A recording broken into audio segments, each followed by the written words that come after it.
Kazi ya Mungu. Vous avez pris soin de vos conducteurs. Vous avez aidé les frères et les sœurs d'une manière ou d'une autre.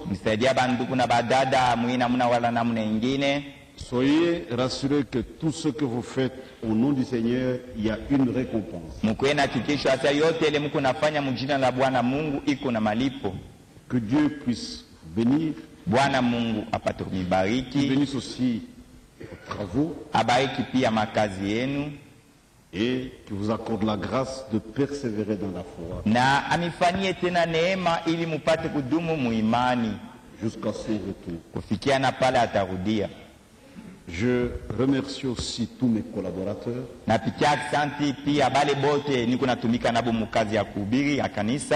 Dieu m'a donné de très bons collaborateurs.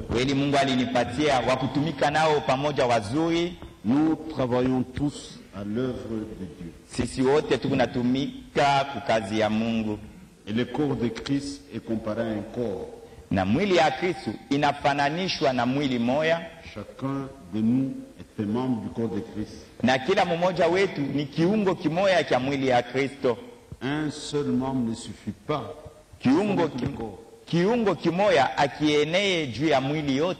Comprenez que nous avons toujours besoin des autres. Même dans le ministère, Dieu ne donne pas tout à un seul homme. C'est pourquoi il y a complémentarité.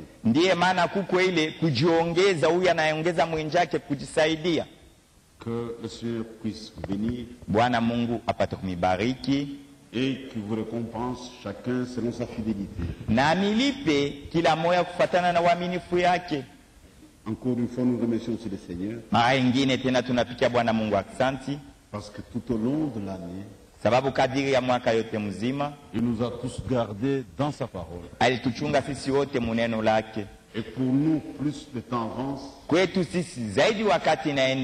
plus nous nous approchons du retour du Seigneur. C'est-à-dire pour nous c'est un temps sérieux de préparation.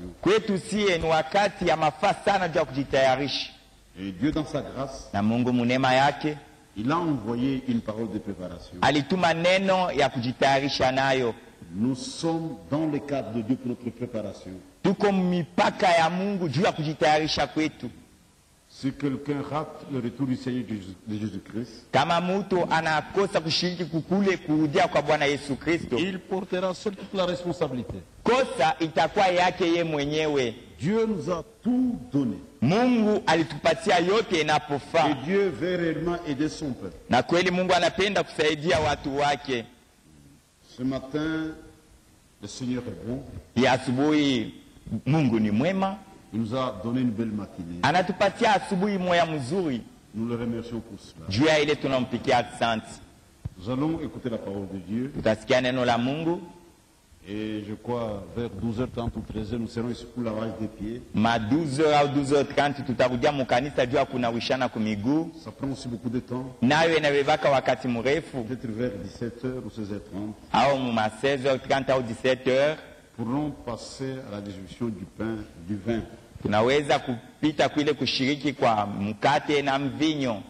C'est une fête pour le croyant. Et quand nous serons ensemble, nous allons nous rappeler du sacrifice de Golgotha, de la mort de Jésus-Christ. C'est pourquoi nous voulons prendre ce matin un message approprié. Nous allons un peu parler du calvaire.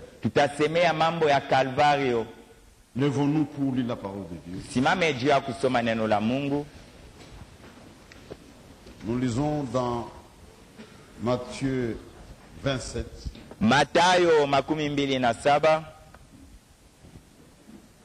Depuis le verset 27.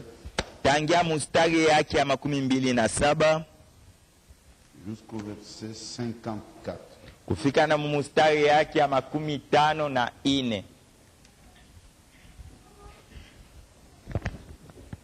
Matthieu 27.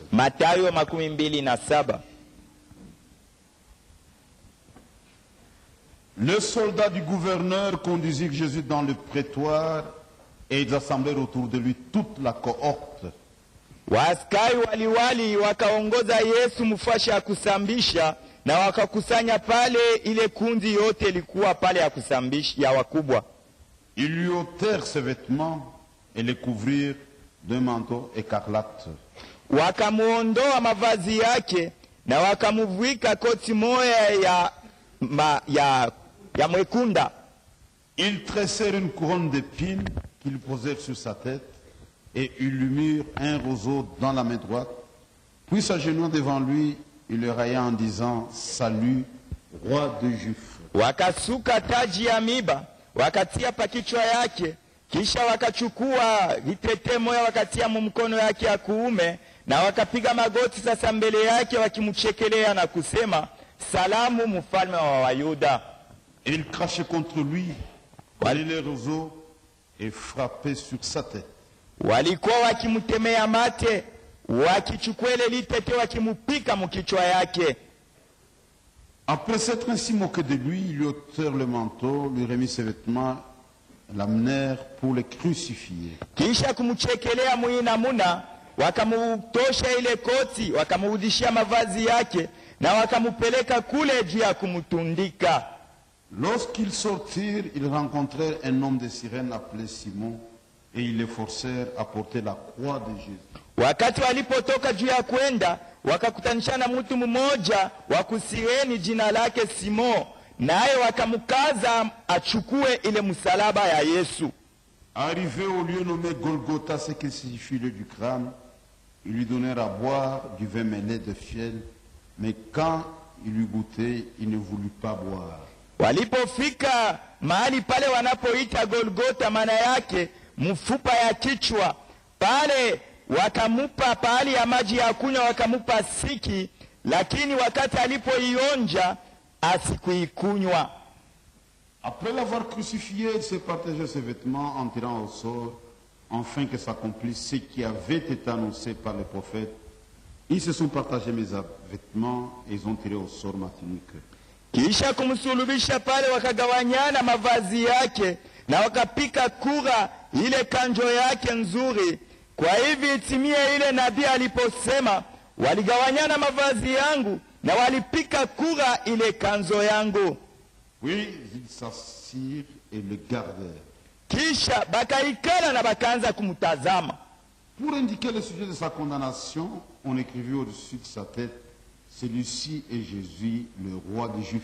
Juu ya kuonesha kisa kenyewe balimutundikia, bakaandika yulu ya kichwa yake, huyu ni Yesu, mfalme wa Wayuda. Avec lui furent crucifiés des brigands, l'un à sa droite et l'autre à sa gauche. Pamoja naye wakasulubisha wajambazi wawili, mmoja kuume yake na mwingine kushoto yake.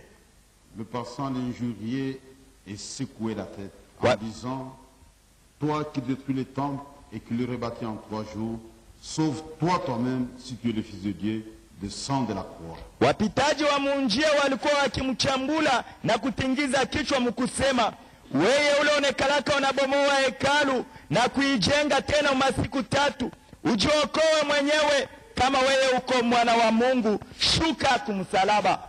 Le principal sacrificateur avec les scribes et les anciens se moquaient aussi de lui et disait: Il a sauvé les autres et il ne peut se sauver lui-même. S'il est roi d'Israël, qui descend de la croix, et nous croirons en lui. Wakuhani wakubwa na waandishi na wazee nao walikuwa wakimchekelea mkusema, yeye aliokoa watu wengine lakini anashindwa kujiokoa mwenyewe. Yeye kama ni mfalme wa Israeli, ashuke basi kumsalaba, nasi tutamwamini sasa. Il s'est confié en Dieu, que Dieu le délivre maintenant s'il aime, car il a dit: Je suis fils de Dieu.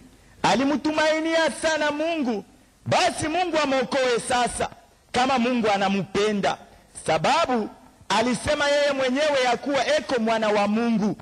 Le brigand crucifié avec lui l'insultait de la même manière. Wale wajambazi walisulubishwa pamoja naye, nao walikuwa wakimchambula muna moya moya. Depuis la 6e heure jusqu'à la 9e, il y eut des ténèbres sur toute la terre. Tangia saa 6 kufikia saa 9, pakakuwa giza duniani pote. Et vers la 9e heure, Jésus s'écria d'une voix forte, Eli, Eli, lama sabachthani, c'est-à-dire, mon Dieu,